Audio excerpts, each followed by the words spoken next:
Yang Itu saya iman ini kalian, betul? siapa? Nah, ketika saya jawab, kenapa Anda bilang, wah ini memecah belah persatuan? Saya heran. Titik itu yang masih saya cari, Bang. Kenapa ketika Muslim bahas agama Kristen, itu pasti dakwah. Tapi kalau ada Kristen bahas agama Islam, sakit hati saya. Ini gimana ini coba? Coba, oke, Takutnya, ini aja coba. Apa yang takutnya membuat hati abang sakit ketika saya membahas agama Islam? Tolong tidak, Bang. berikan saya contoh Saya konkret yang tidak. nyata. Satu aja, apa Nah, contohnya? itu sudah kalimatnya kan berbeda. Saya bicara begini bukan berarti saya sakit hati, tidak. Tapi Kan tadi saya abang sudah bicara bilang dari katanya awal terlalu tadi. Saya banyak keras sehingga paham, saya banyak menyakiti. sependapat dengan kata-kata Abang. Hanya saja bagi orang yang masih kurang ilmunya, kurang keagamaannya tentang Islam, kan salah persepsi, kan tersinggung, Nah, justru begitu. itulah kita didik Kalau muslimnya mereka supaya saya, mereka menjadi seperti Anda. Tidak mudah tersinggung, supaya mereka tidak. terbiasa Mm-mm. menerima kebenaran Saya, tentang agama Islam. Karena begini, iya, Bang. Saya ini punya banyak sekali teman-teman Islam, tapi mereka mm. sama sekali tidak tahu agama Islam itu apa. Contoh, Saya sehari-hari juga bisa dibilang sama teman-teman saya yang Kristen.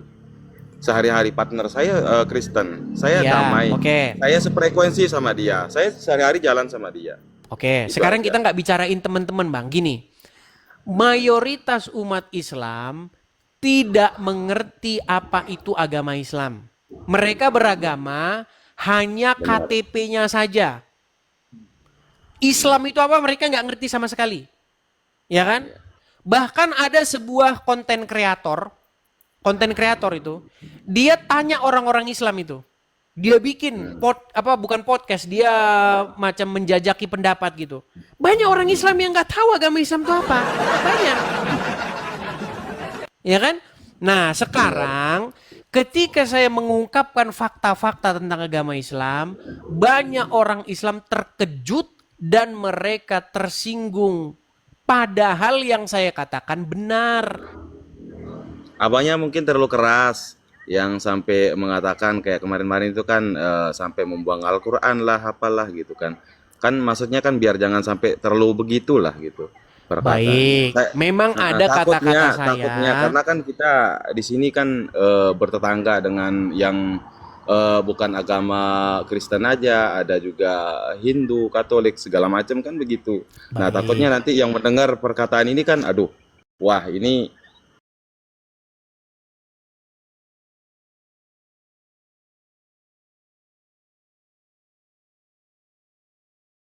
gitu. Nah inilah makanya teman-teman, Muslim ini kalau agamanya dibahas sensitif sekali. Tapi kalau bahas agama orang lain, waduh.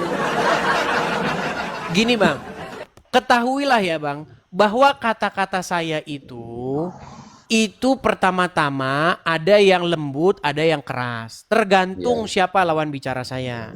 Benar, tapi karena sesungguhnya Bang ya, Muslim itu tidak mengajarkan untuk saling memerangi, enggak. Kalau paham saya sih enggak. Harus Tidak berdamai, Bang. memerangi. Iya. Baik. Saya Kan mau tanya banyak sama tuh abang, kan Muhammad itu Muslim nggak bang? Muslim. Oke, Muhammad itu contoh Islam yang sejati atau Islam yang abal-abal?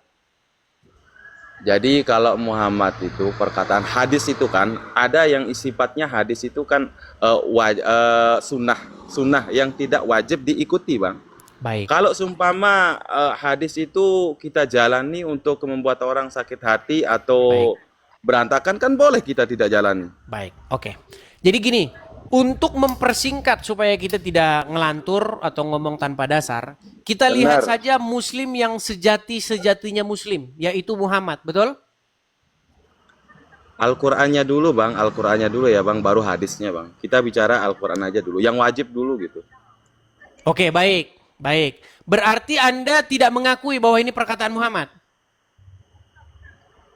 Yang mana? Oke, ini di dalam Sunan Tirmizi nomor 2531. Apa kata Muhammad? Perhatikan Bang ya. Nih, Sunan Tirmizi telah menceritakan kepada kami Hanad, telah menceritakan kepada kami Abu Muawiyah dan Al-Masih dan seterusnya, Al-Said dan seterusnya dan seterusnya. Apa kata Muhammad? Perhatikan Bang. Ini sosok muslim yang sejati. Saya, kata Muhammad ya, diperintahkan untuk memerangi manusia hingga mereka mengucapkan tidak ada Tuhan yang berhak disembah selain Allah.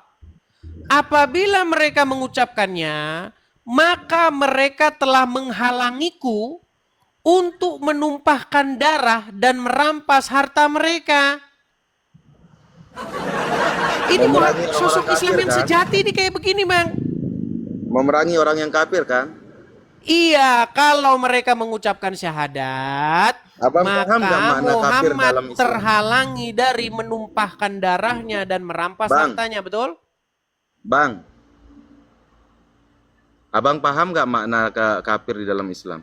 Nah, kan? Di sini nggak ada kata-kata kafir, Bang. Manusia, Bang. Saya diperintahkan untuk memerangi manusia hingga mereka mengucapkan tidak ada Tuhan yang berhak disembah selain Allah. Apabila mereka mengucapkannya, maka mereka telah menghalangiku. Ku di sini Muhammad telah menghalangi Muhammad untuk menumpahkan darah dan merampas harta mereka. Gimana sih Anda ini? Makanya saya bilang, Bang.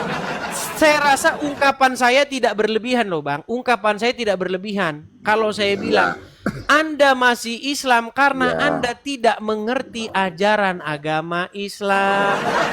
Yang Jikalau Anda perkataan mengerti yang ajaran begitu agama tidak Islam, berlebihan. Benar. maka Anda akan meninggalkannya dengan segera. Bang, perkataan yang itu benar, tidak berlebihan, benar. Cuman yang menurut saya berlebihan itu sampai kata-kata yang membuang Al-Quran ke tong sampah segala macam. Itu sih yang menurut saya berlebihan. Baik. Yang barusan tadi saya baca hadis, benar nggak? Kurang tahu saya, Bang, saya kurang paham hadis. Terus bagaimana Anda naik ke sini?